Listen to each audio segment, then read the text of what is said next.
Ladies and gentlemen, good day and welcome to SJS Enterprises Limited Q3 FY26 earnings conference call hosted by Elara Securities India Private Limited. This conference call may contain forward-looking statements about the company, which are based on the beliefs, opinions, and expectations of the company as on the date of this call. These statements are not guarantee of future performance and involve risks and uncertainties that are difficult to predict. As a reminder, all participants' lines will be in the listen-only mode, and there will be an opportunity for you to ask questions after the presentation concludes. Should you need assistance during the conference call, please signal an operator by pressing star then 0 on your touch-tone phone. Please note that this conference is being recorded. I now hand the conference over to Mr. Piyush Parag from Elara Securities. Thank you, and over to you, sir. Thank you, Hina. Good morning, everyone. On behalf of Elara Securities, I welcome you all to this Q3 FY26 earnings call of SJS Enterprises. From the management team, we have with us today Mr. K. Joseph, who is promoter and the managing director, Mr. Sanjay Thapar, Group CEO and Executive Director, Mr. Mahindra Naredi, Group CFO, and Ms. Devanshi Dhruv, Head Investor Relations. As usual, we will begin with a brief opening remarks from the management team, and which will be followed by the question and answer sessions. Now I will hand over to Devanshi. Devanshi, please take over. Thank you. Thank you, Piyush. Good morning, ladies and gentlemen, and thank you for joining us on today's call. We appreciate your time and participation. Let me briefly outline the agenda for today's conference call. I will first invite Mr. K. Joseph, our Managing Director, to share his opening remarks. He will then hand over to Mr. Sanjay Thapar, our Group CEO and Executive Director, who will walk you through the key highlights from our investor presentation, which has been uploaded on the stock exchanges and is also available on our website.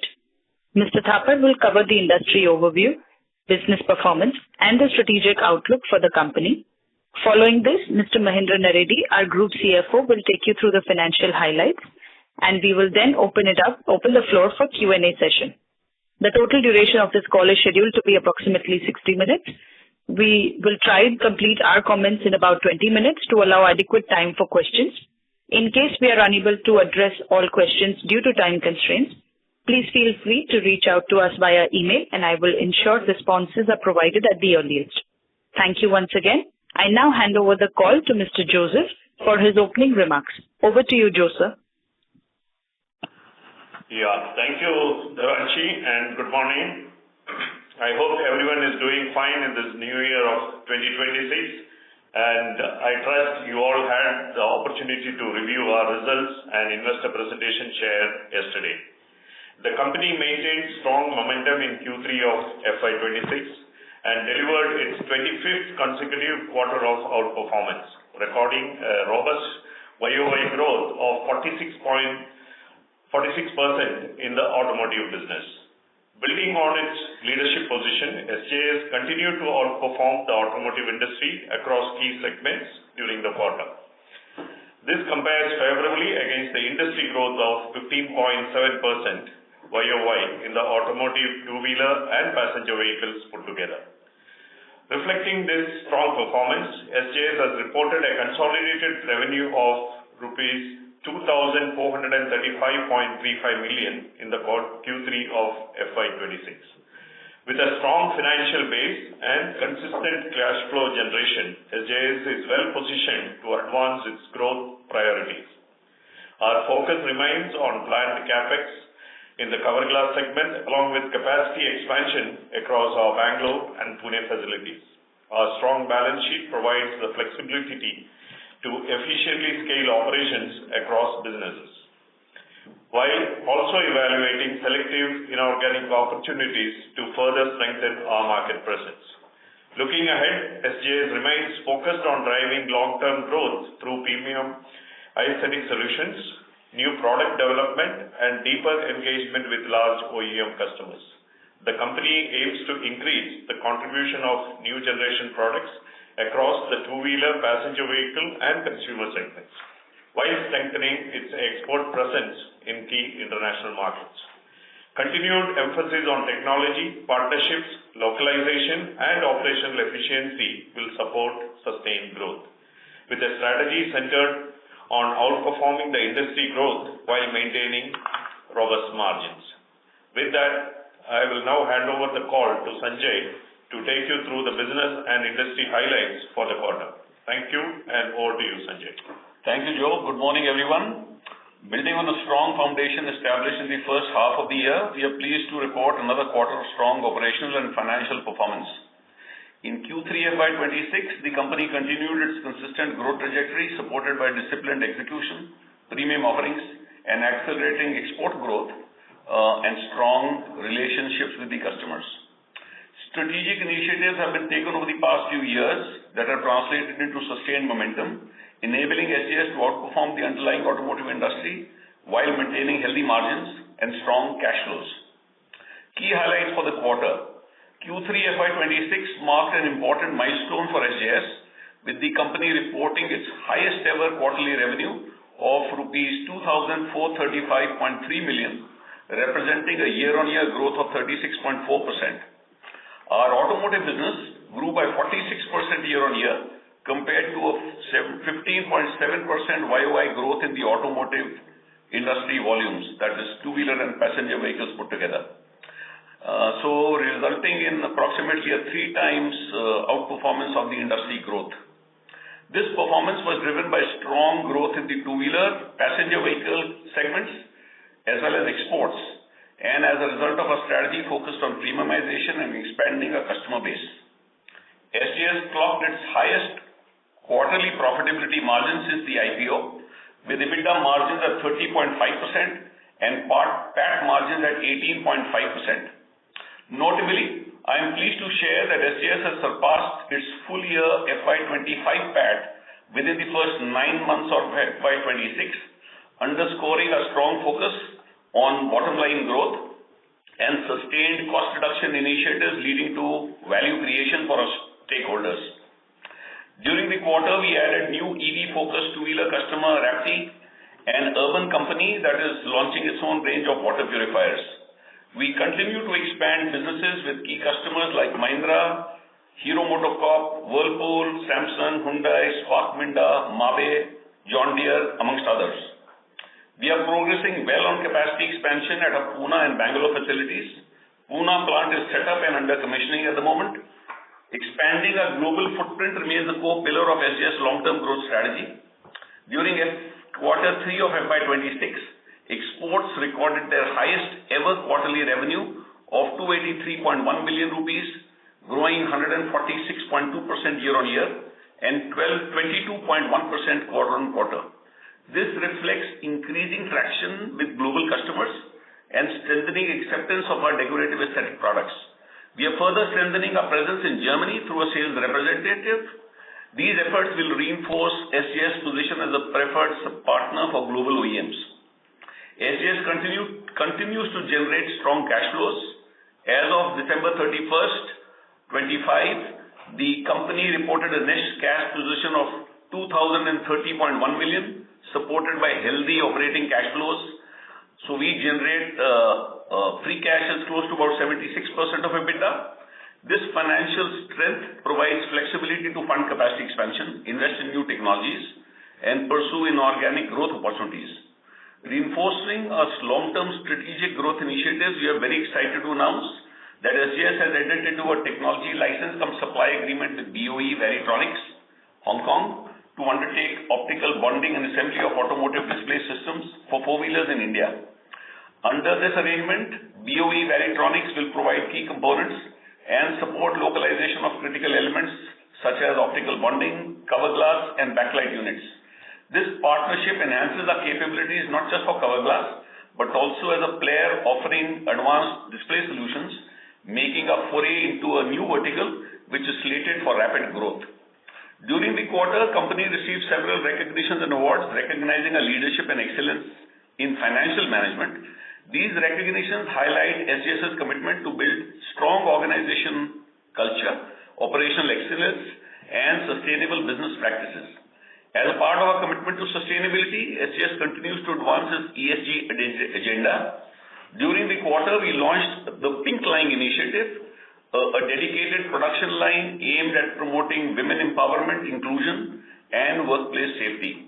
This initiative will help increase women employment across our operations, particularly for quality inspection roles. We are also in the process of securing a 2 megawatt wind power from DB Renews Private Limited. With this, 80% of the SJS Group's energy needs will be met from renewable sources. SJS, as a responsible corporate, supports education of specially abled children and also provides meal to the needy at orphanages and old age homes. We also contribute to CBCI Society for Medical Education for providing medical aid to the underprivileged. I will now hand over the call to Mahendra, our CFO, to walk you through the financial performance. Over to you, Mahendra. Thank you, Mr. Thakur, and good morning, everyone. I will now take you through the financial highlights for the quarter. Slide 13 to 16 of the presentation provide a snapshot of our consolidated results. Quarter 3 of FY26 was a landmark quarter for SJS, with the company reporting its highest ever quarterly revenue of Rs 2,435.3 million. Registering a strong YOY growth of 36.4%. This performance was driven by robust execution across the two-wheeler and passenger vehicle segments, continued premiumization, and a growing contribution from export and new generation products. EBITDA for the quarter stood at Rs 756.4 million, reflecting a YOY growth of 56.9%, with margins expanding by 396 basis points YOY to 30.5%. It is important to note that during the quarter, there was a one-time impact of 18.1 million rupees under employee benefit expenses due to the implementation of the new labor codes announced by the Government of India in November 25. Excluding this non-recurring impact, underlying operating performance and margin trajectory remained strong, supported by favorable product mix, higher gross margins, increased export contribution, and sustained operational efficiencies. Profit after tax stood at Rs 450.4 million, growing 62.5% year-on-year, with PAT margins at 18.5%.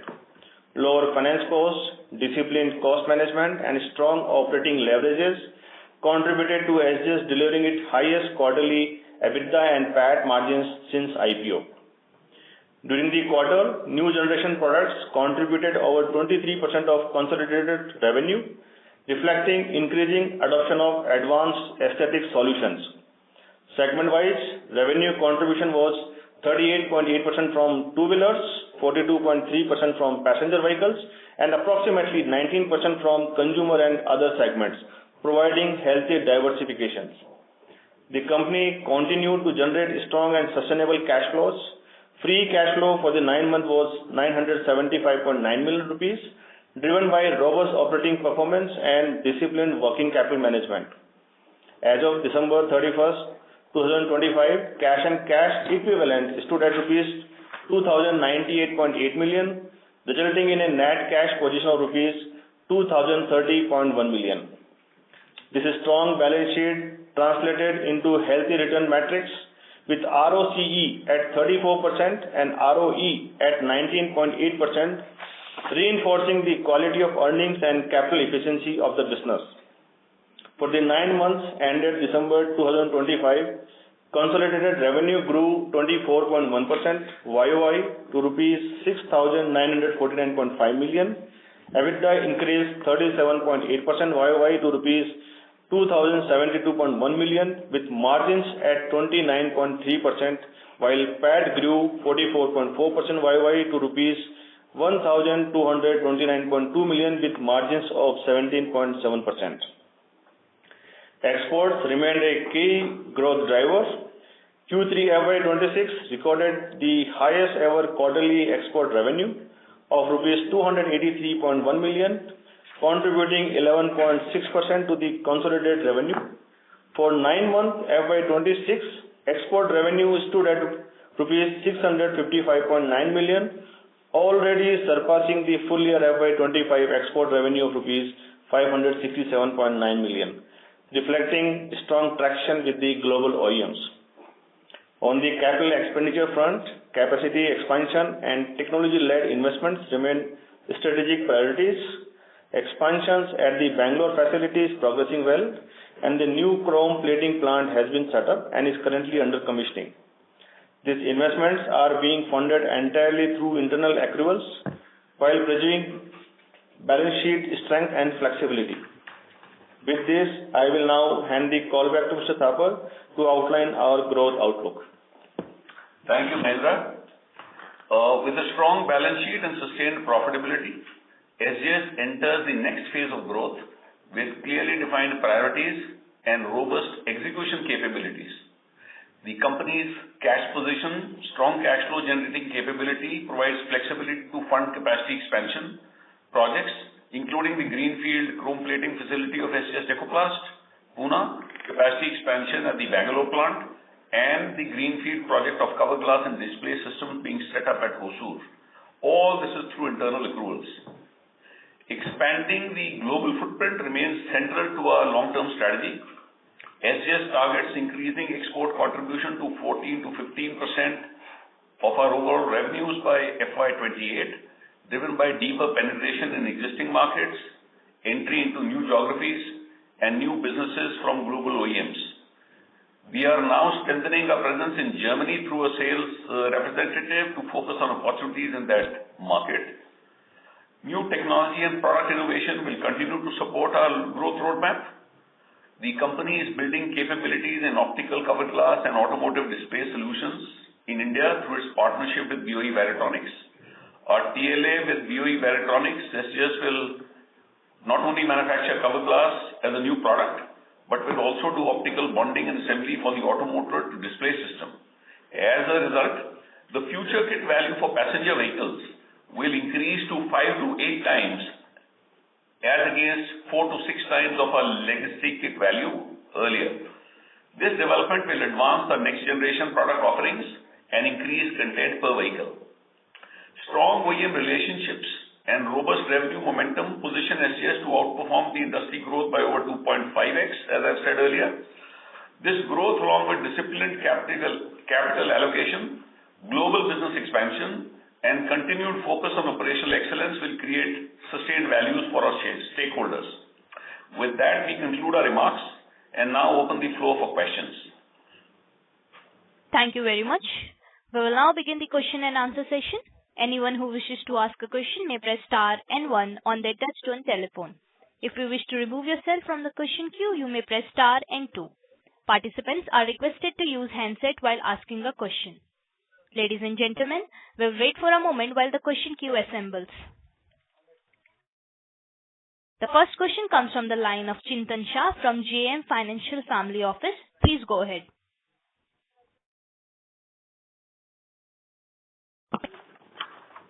Mr. Shah, proceed with your question, please.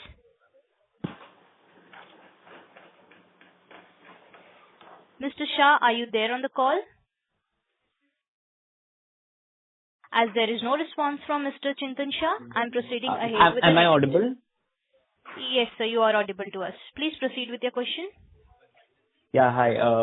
So 3 questions. First of all, congratulations on a very good performance. I had 3 questions. One was on the cover glass. Is there any further update? When are we expecting revenue to start flowing? Previously, you'd spoken about it starting sometime in FY27. So are we sticking to that guidance? Second is regarding the business with Hero MotoCorp. Clearly, that's been growing very well for us. And right now, we were mainly in dials and logos with them. So are we in advanced discussions or have we won further products with them?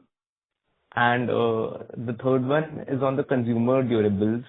We've, of course, done very well in two-wheelers and PVs. But consumer durable is one place where we are yet to see that kind of a turnaround in performance. So any update here? When can we expect some sort of a turnaround and performance, or strong performance like we are doing in other 2 segments? These are my 3 questions. Yeah, thank you, Chintan. So one by one. Cover glass, what I had maintained earlier was that we've signed this. We have a plant in Hosur that is set up. The equipment is on order. What I had mentioned earlier was that the equipment will be installed in FY27, and we should expect to see sales in FY28. As regards Hero MotoCorp, yes, we were confident that we have the wherewithal to offer products in a very agile manner and of the highest quality standards. Hero MotoCorp appreciates that, and we are consolidating our position with Hero MotoCorp. And of course, we are in discussions with them for other products that we have. So as I mentioned earlier, this is a gradual process, and as we go along, we will try and tap into what opportunities Hero MotoCorp offers for us, not just for decals and logos, but the other products we have in our portfolio. As far as the consumer business has grown, we've grown very well. Maybe it does not show because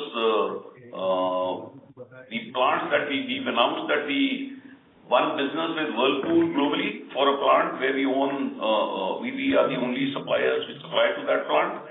So that traction is growing, and we expect that this will increase further. So we grew this consumer business by close to about 7.5% quarter on quarter, and we will, this grew on a YOY basis. We grew this by 7.5% compared to the last quarter, and as volumes ramp up, this should improve further.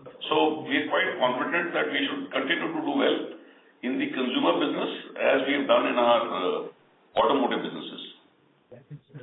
Understood. And just one follow-up here on the Hero MotoCorp side, for logos and decals, are we supplying for all the models currently? That's a private one. We can't declare for reasons of confidentiality who we supply and what we supply. But as I said, needless to say, we are consolidating our position as a very, very strong supplier for them. All right. Thank you and all the best. Thank you. Thank you. The next question comes from the line of Ganesh Ram from Unifi Capital. Please go ahead. Thank you for taking my question. Congratulations on the strong performance, Sanjay, Mahendra, Devanshi and team. Now, when you grow 3x over industry, I would almost say the industry is probably not the right benchmark to look at anymore. And in that context, if you could kind of give us a sense as to what the contribution from new products or new customers has been this quarter, and given that growth has far exceeded our initial expectations in the previous few quarters, and that we have only 2 months to wrap up this year, are there initial thoughts on how you expect to perform in FY27 versus industry basis the ramp up that you might have from the different products and new customers? So Ganesh, we see strong traction. We are very confident of our growth story. We keep consolidating our position with OEMs, not only in India, but globally as well. We are winning large businesses for new models, and we hope to continue that momentum. So what I guided earlier was that this year we'll outperform the industry by a factor of 2.5x.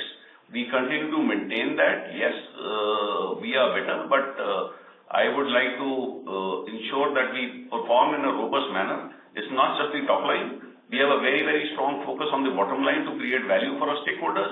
And if you see our trajectory for margin expansion that we've done over the years, I think we've done fairly well on that basis. So this, on a yearly basis, we are now close to about 30% EBITDA margins, which I think are healthy, and we hope to continue that momentum forward. Got it. Would you like to put a number on it, Sanjay, as to what you expect? Do you expect to sustain 2x outperformance? Do you expect to sustain 2x outperformance into FY27, etc., based on the ramp up that you see? No, for 26 is what the guidance I gave was 2.5x. We will continue. I mean, the traction that we see for premium products and all the new launches that have happened recently, we won very significant businesses which are high value products. So I continue to see ourselves outperforming the market.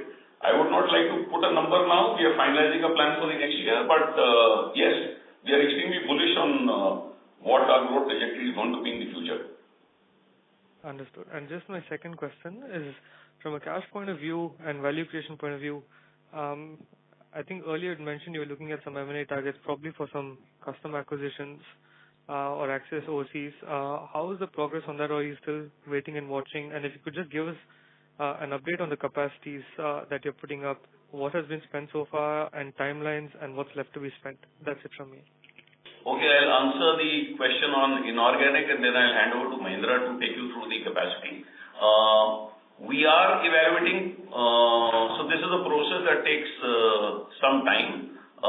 We have targets in mind. We are reviewing their financials, and as I stated many times earlier, we focus on inorganic targets which we can add great value to, as we've done in the past 2 acquisitions we've done. So we are in the evaluation phase at the moment, and we will make our bids as we go along. So the target was A, to have a cash surplus. So we've accumulated sufficient cash and hope to hear from us when we conclude this transaction within the next year. That's our internal target. Mahindra, if you could elaborate on the capacity. Yeah, Ganesh, regarding the capacity, we are adding the capacity for SJS Deco Plus. We have marked the 100 crore rupees. So far we have incurred close to 65 to 70 crore rupees already been incurred. The remaining amount is on progress. The plant has been set up. The factory has been set up. The plant is under commissioning at this moment. So that is going on. Q4 will be the further. We'll enhance it here. Regarding the capacity addition for SJS Bangalore facility, we mark around 45 crore rupees for that. And that is progressing well. By Q4, we will be complete this expansion. Cover glass and the display unit, Mr. Thakur already have informed. We marked 40 crore rupees earlier for the cover glass, which said to be happen between this year and the next year. And further, there will be a capex on the display. We are finalizing our plans, but probably a broad number is around 20-25 crore rupees will further going to be happen. Currently, we are in an ordering phase. This will spill over from current year to the next year. So that is on the capacity side. We are operating STPL around 95%, like we earlier said. Water pack is running somewhere 75%. And SJS, which was last year 60-65%, with the increase now we are around 75% capacity utilization. Perfect. Thank you very much. Thank you. Ladies and gentlemen, in order to ensure that the management is able to address all the questions from the participants in the conference, please limit yourselves to 2 questions. The next question comes from the line of Hitesh Goel from Oregon Capital. Please go ahead. Thanks a lot. First of all, congratulations on a very good set of numbers.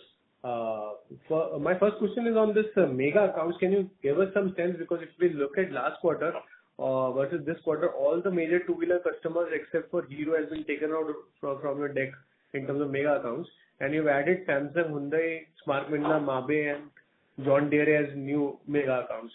So what is the criteria of mega accounts and, how do we see it? So fundamentally, wherever we see a long runway to growth, the potential that we can offer multiple products basis our initial discussions with them, we classify that. So for want of space on that page, you don't see a lot of logos there. But essentially, we continue to grow all our businesses. So we have good traction. We are winning new businesses, both with existing and with new customers.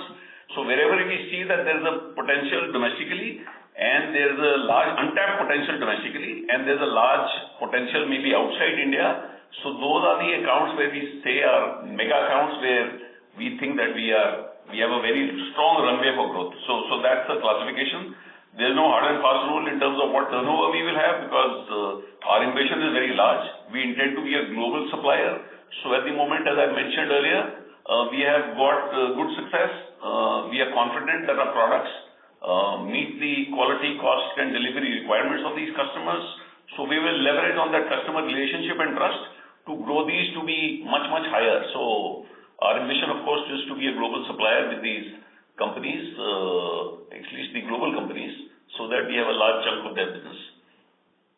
So just a clarification. So you think that when you put this, say for example, Mabe or John Deere as a mega account in this quarter, is that thinking that it can be bigger than Honda at some point in time? Right now, Honda would be quite big, right? So Honda is not part of this mega account. So this is confusing in that sense for us to understand in terms of whether it is a revenue plan. Yeah. So let me clarify. So what is mentioned, this is a quarterly report.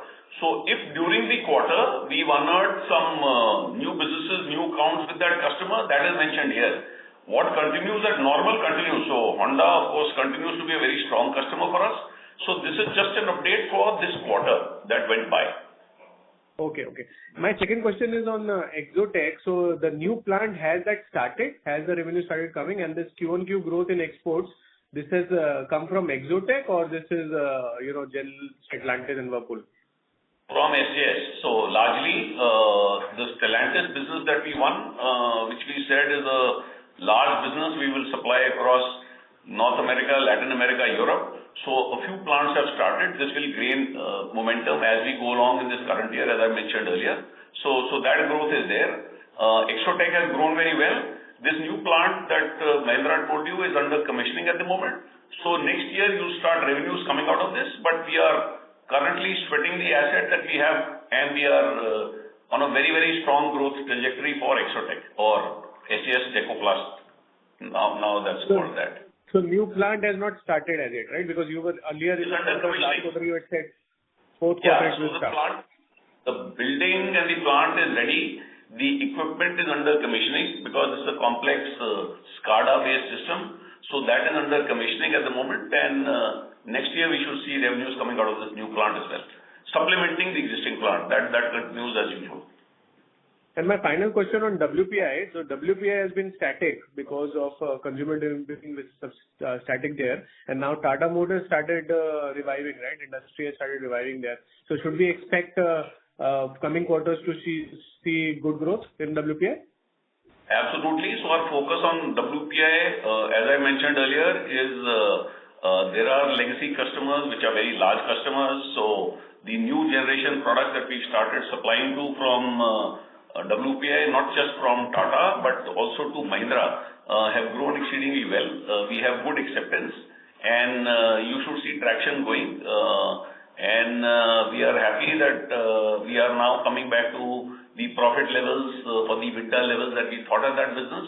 That also is being strengthened very well. So we are very happy with the current state of affairs, where all our businesses, including Decoplast and Walter-Pack, now are coming up to speed in terms of our threshold EBITDA margin that we had set up for ourselves internally, and that has resulted in the overall, as you see, the record EBITDA margin that we have for a company as a whole.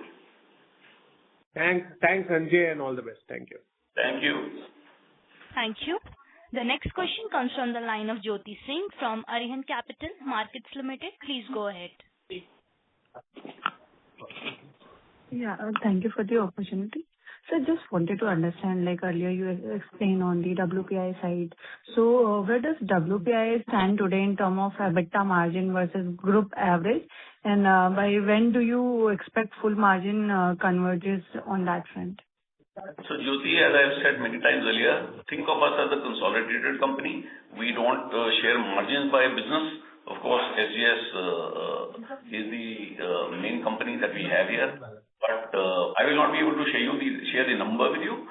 But in terms of an internal benchmarks, we are at Walter-Pack today and what we set out to do when we acquired this company. So there's a very good turnaround that we see in that business. And moving forward, they will be a strong contributor to the overall growth story for SJS as a group. Okay. And sir, also wanted to understand this time some differences compared to two-wheeler and PV side on the revenue mix that has increased for the PV compared to two-wheeler. So are we seeing good order wins on the four-wheeler side? Absolutely. So on behalf of the complete auto industry, I would say that there's a very healthy traction in the market. Just to give you an example, Mahindra, which is a key customer for us, launched their two new vehicles, and there was a record booking of 94,000 vehicles in 4 hours of opening. And I am happy to say that SJS has a very, very strong content in those vehicles, so we hope to benefit from that. So So these are new high technology products that are offered to them, and they find very good acceptance. And I have said many times earlier that when one OEM launches a product, it sets the benchmark for the industry and other OEMs follow suit. So the premiumization story continues to march ahead, and you've seen that in the new launches that have come from the stables of Mahindra and Tata, which we find very good acceptance in the market. And I'm happy to say that SJS as a group has a strong presence in all those models. Nice. Great, sir. And sir, just last question on the strong cash side. Are we looking actively for any new acquisition or just looking for the existing business to grow?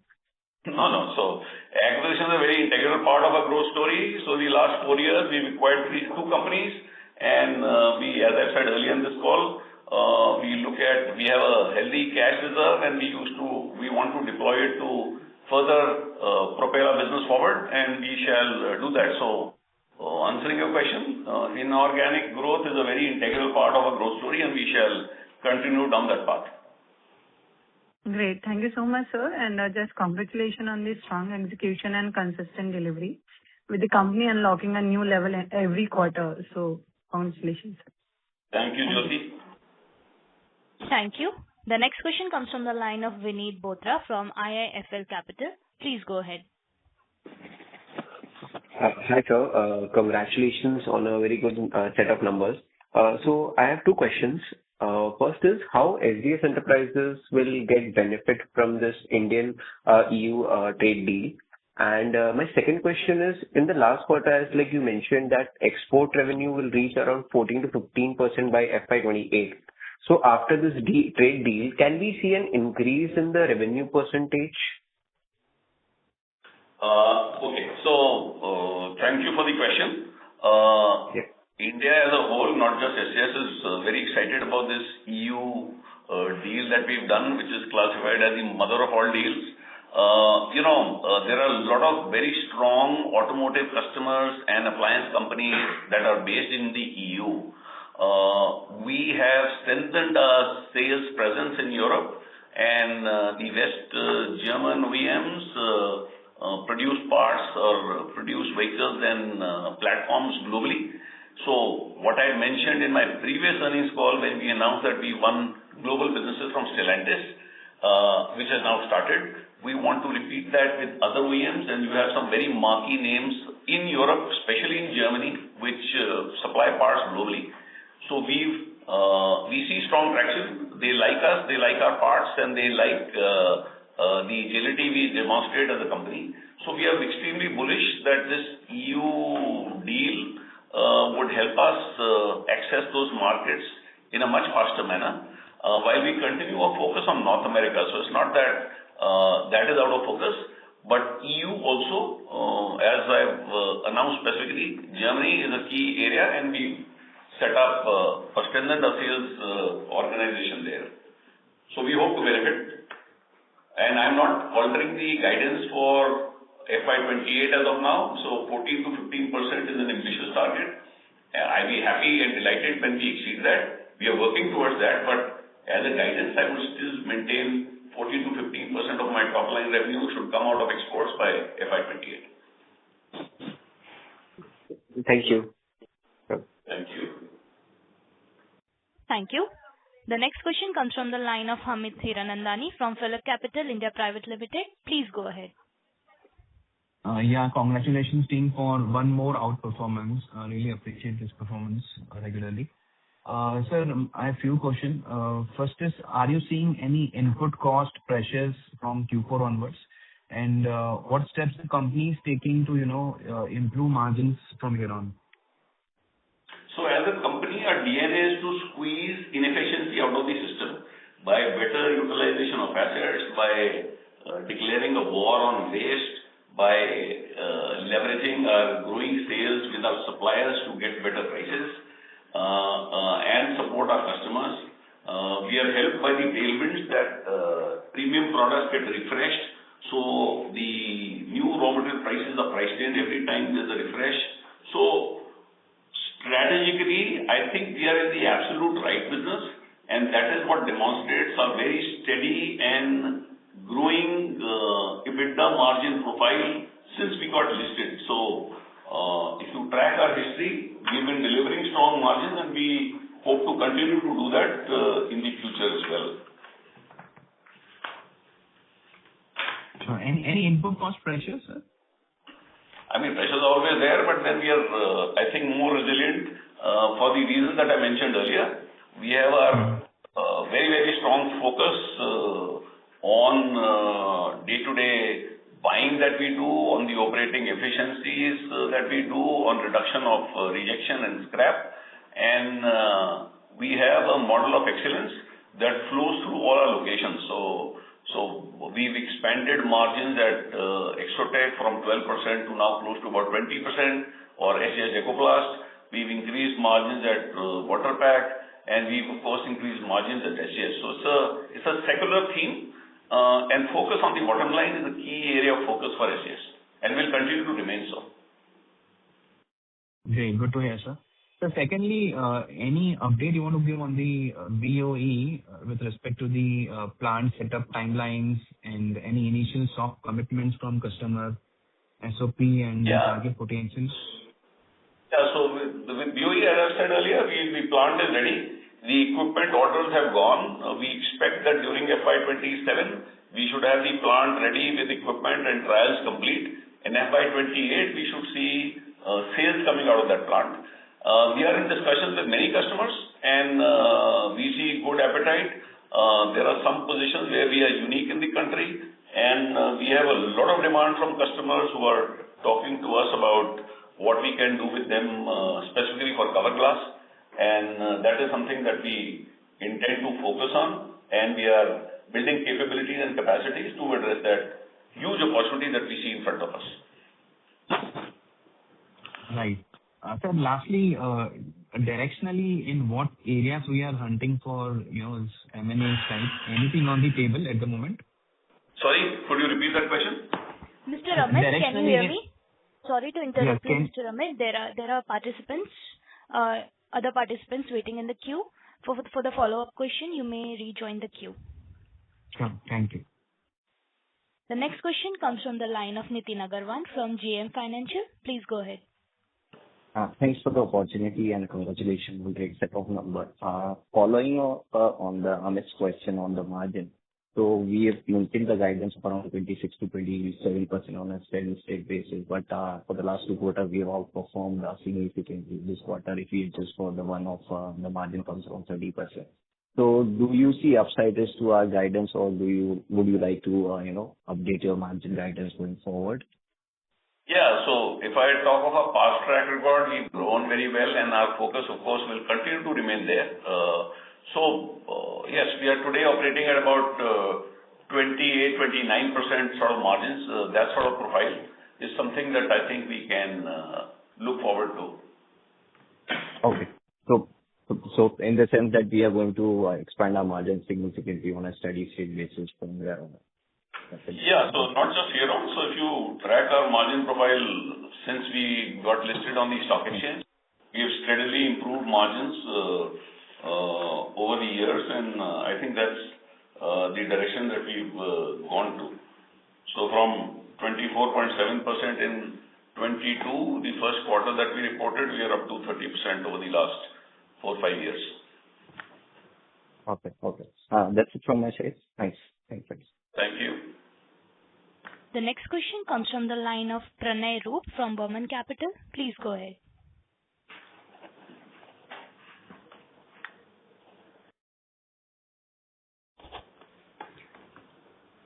The line for Mr. Burman has been disconnected.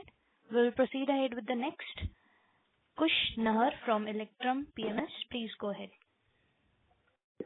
Thank you for the opportunity, sir, and congratulations on a great set of numbers. There are a couple of questions. So first, on the display segment, could you elaborate a bit on the opportunity that we see in terms of the entire market in terms of rupee crores? If you can mention the TAM in the auto segment first, since that will be our initial segment to which we'll cater.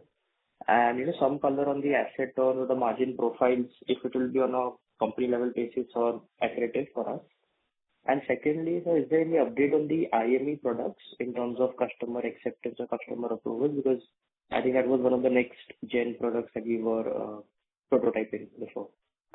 Yes, Kush. So, okay, on the display, so currently we see a very steady transition from small displays to large displays. Let's say from 4 inches or which was only a display for the instrument cluster part, to the infotainment, which was 7, 8 inches. So the new RFQs that we are getting from customers are for 10.25, 12 inches, and some cases even 14 inches. So directionally, that is the way the market is moving. Currently, we estimate that the size of this market is close to about, I mean, of course, these larger displays are for the premium models, and close to about 30% of the automotive market today uses displays. And this display content, my expectation is by FY 2030, almost 100% of passenger vehicles would use displays in one form or the other. So there's a huge tailwind for larger displays, display penetration across models, and them percolating down from the high end to the entry-level segment as well. Of course, the size of the displays will vary. You could have a single display, you could have a dual display, you could also have a pillar-to-pillar or a 3-panel display of a much larger size. So there's a very large market that we see. Our initial estimate is that the size of this market by FY 2030 could be close to about 3,000 to 4,000 crores. So that's the huge potential that exists in the market when you have penetration across the board. And I think strategically, we are absolutely in the right area to leverage our existing capabilities for aesthetic parts to emerge as a strong player in this segment. There are different elements to it. One is the cover glass, as I said. Our ambition is global, so we should be able to do that across the board. And for specific customers, of course, assembling the display is going to be a focus area. And we have a great partner in BOE, which is a global leader. So we have the best of both worlds, strong capability within the SJS group with a strong technology partner globally. So that should be a winning combination where we can play a meaningful role in this market as it evolves. The question was on margins, of course, as we increase the content of localization, it's not just the part, but also the coating of specialty coatings are required. So there are premium offerings, and we hope once we start supplying, honestly, that is the right time to answer the question on margins. But directionally, this will be a high turnover business. Maybe the margins could be a little lower, but as I said, in our DNA, we focus on 25% is the threshold that we have for our businesses. So we will move in that direction to see as we get into the localization of these parts, perhaps there will be an opportunity to get decent margins. The inventory turns on this should be extremely high, so ROC of this business will be very good. I don't know, Mahendra, do we have a math on the inventory turns that the asset turns that we have on this business? Yeah, so these kind of business have a higher asset turn. It should be more than 5 times. Currently, we are operating around 2.5 times, but this business will have more than 5 times.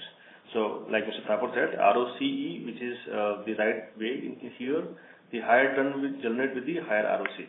So, and the margin side, like Mr. Thapar said, since we have planned for localization of a couple of parts here, so margin will be in the directionally toward what we are operating currently.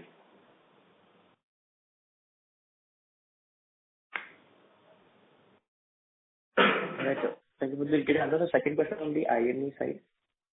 Yeah, so IME, customers continue to show interest, but then this is a platform strategy that we'll have to follow. So many customers, we've given demo samples, and we are continuing to engage with them, not just in the automotive segment, but also for the consumer segment. So I would imagine that they will take their own time to see what models they would like to introduce that. But it should happen sooner than later because it reduces the number of parts for the OEM, and and it increases improve the quality of the human-machine interface. So this would happen. The traction would be more once you have a larger penetration of battery powered vehicles. So we see good traction in all these software-defined vehicles, and we see that that should be the first entry point for IME, and we are in active discussions.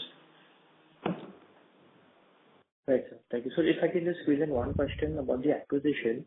So largely we are looking at a geography, a particular technology. Can you hear me, Yeah. Mr. Kush? Please rejoin the queue as there are more participants waiting in.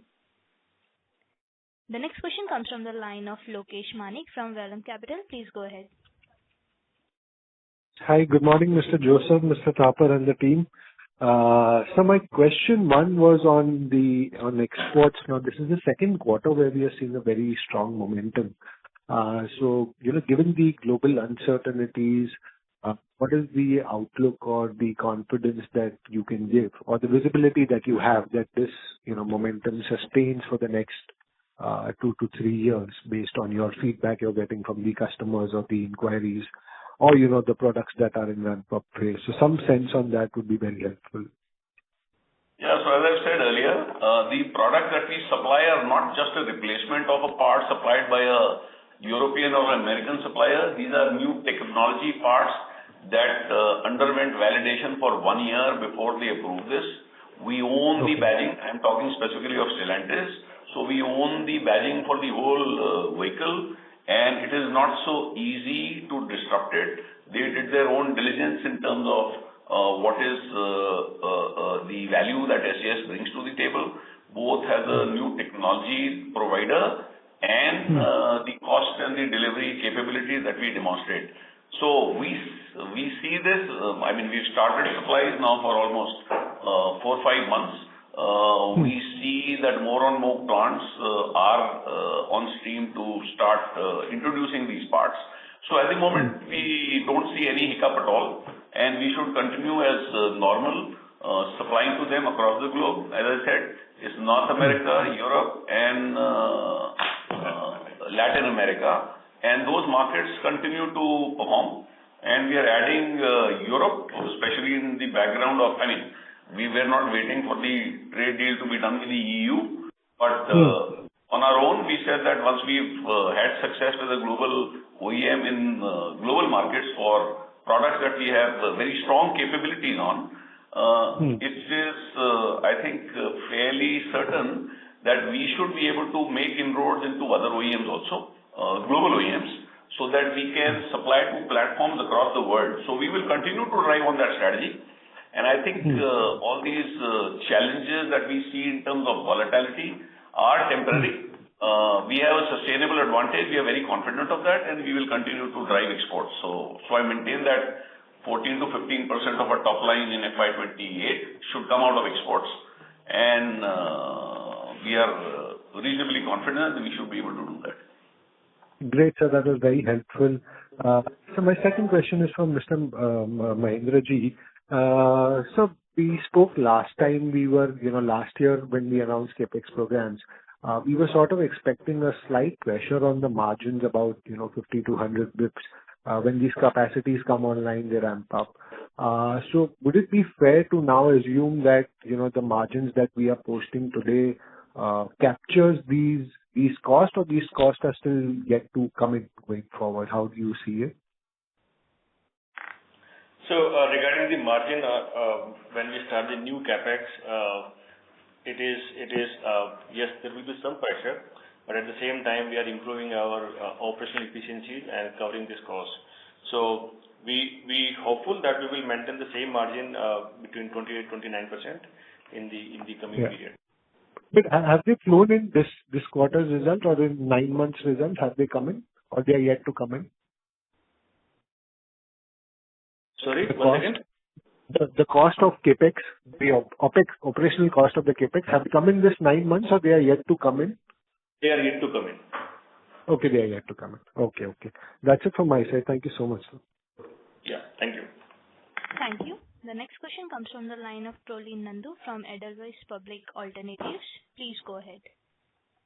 Yeah. Hi, team. A couple of questions from my end. Just on this cover glass opportunity, right?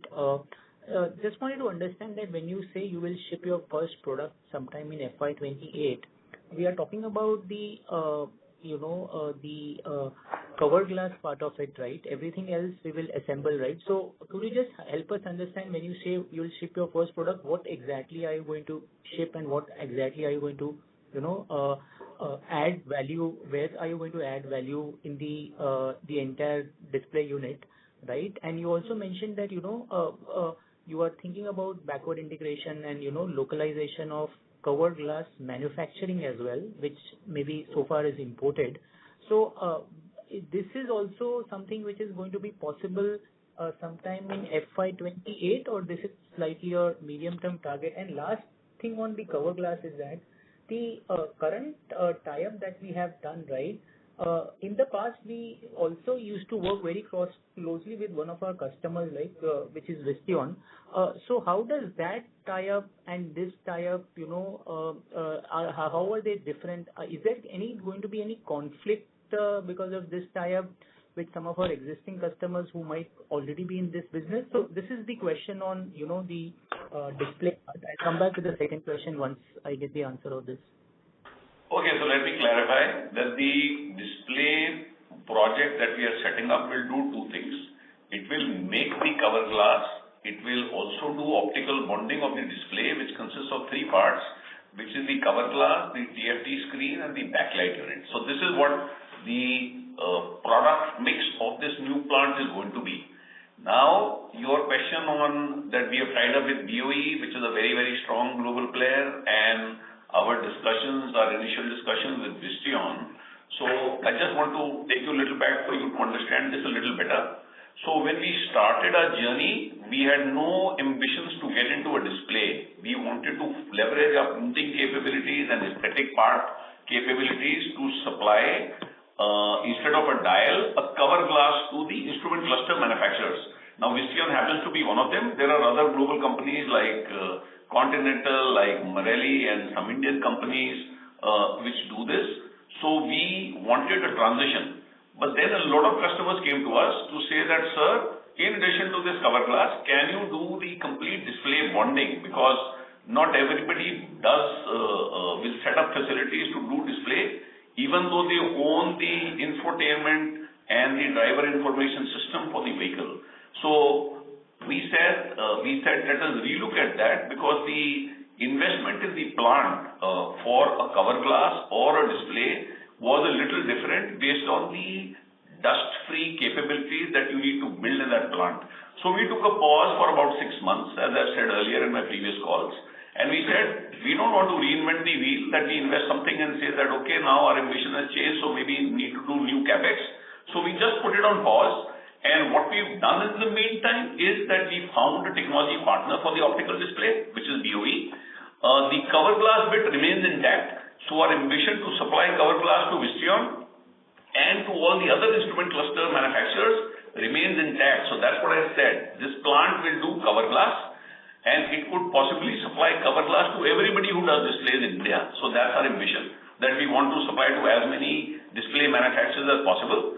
In addition to that, we will do for a few customers, we will do the complete optical bonding of the display, that is the cover glass, the TFT screen, and the backlight unit. So this plant will do both these things.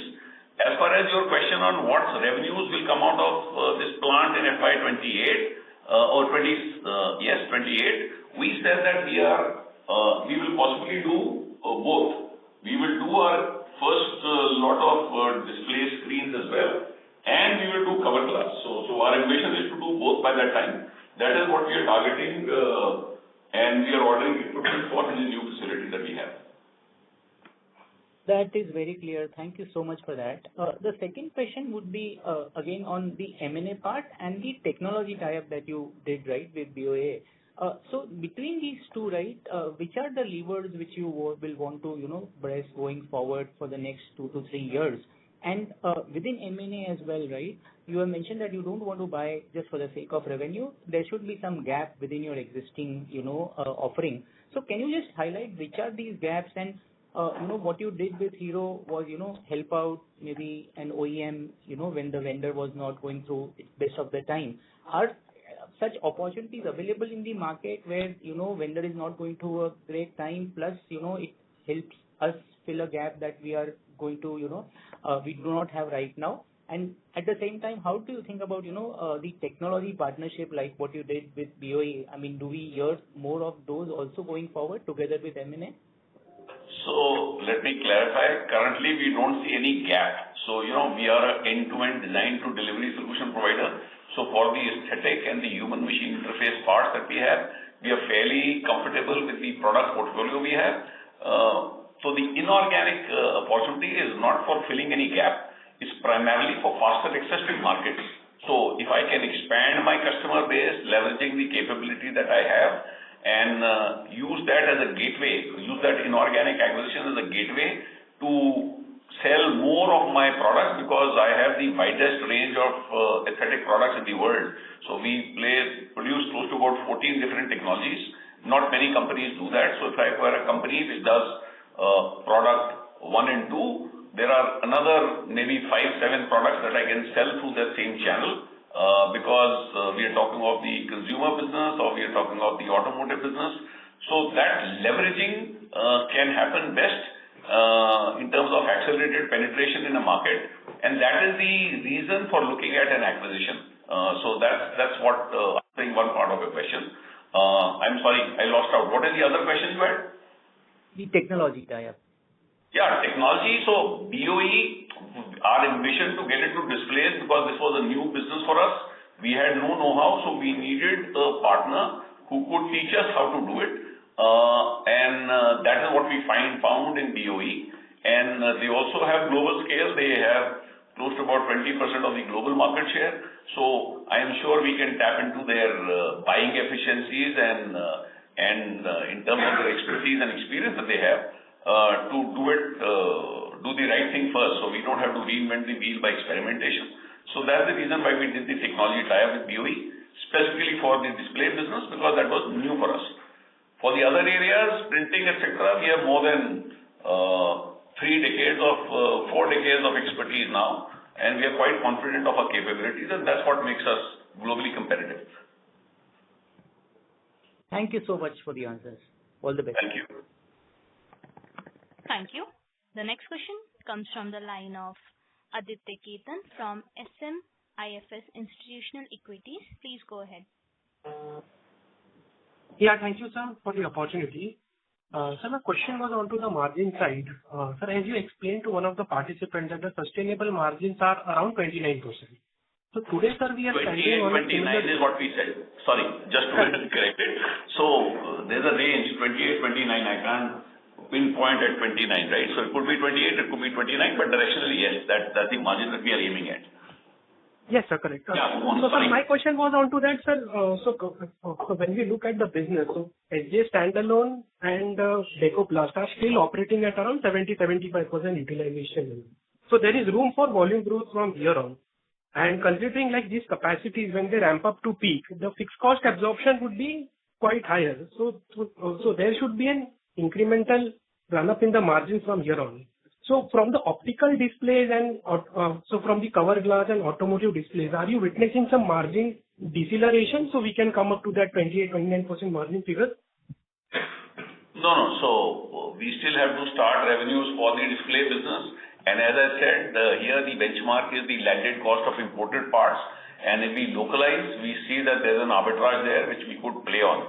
So coming back to your questions that so what we are benefiting from is operating leverage. So all the management structure that we have remains the same as we accelerate sales, and we see a lot of momentum. So there will be, so the absorption of fixed costs, as you say, will be better and better. So this operating leverage at play. So the reason that I've grown from 24% EBITDA to 30% EBITDA last quarter is primarily a result of better product mix, more new technology, new generation products coming in. So that leads to higher margins. So we are today about 23% of my revenues come from new generation products. We are benefiting from the operating leverage, and that is what we clearly see in the margin profile of the company. So we continue to maintain a robust outlook for what EBITDA growth for the company is going to be, and we have a very clear path to how will we achieve our profit goals as a company for the next 3-4 years.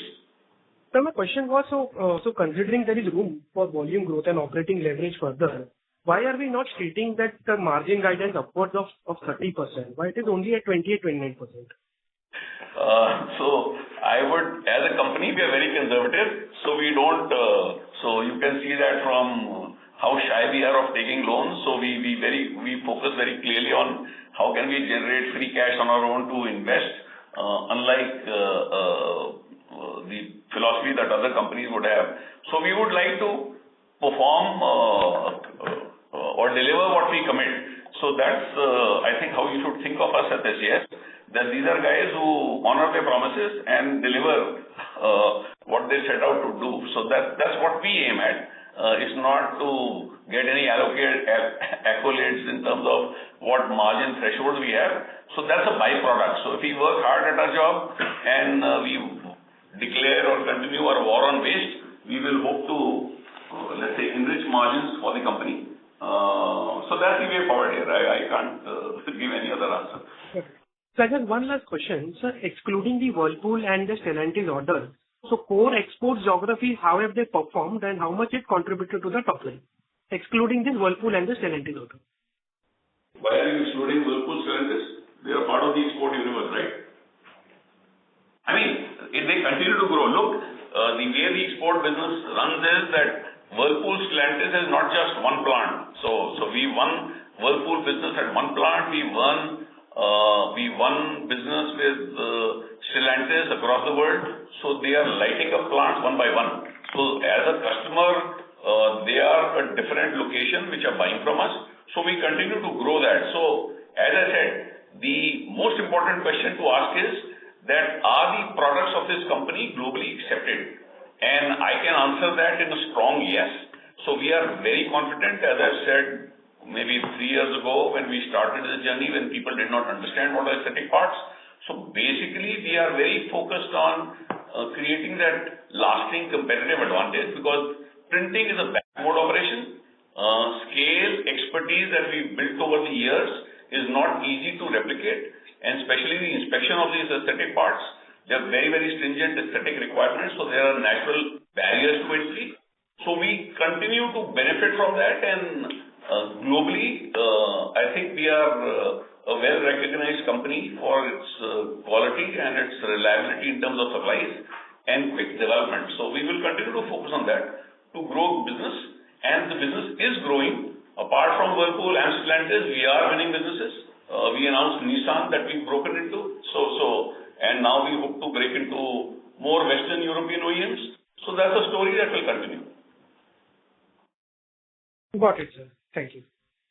Thank you. Thank you. Ladies and gentlemen, that was the last question for today. I would now like to hand the conference over to Devanshi Dhruv for closing remarks. Thank you. Thank you everyone for joining the call. We hope we have been able to address your questions satisfactorily. For any further information, please feel free to get in touch with us. Thank you once again. On behalf of Elara Securities India Private Limited, that concludes this conference. Thank you for joining us, and you may now disconnect your lines.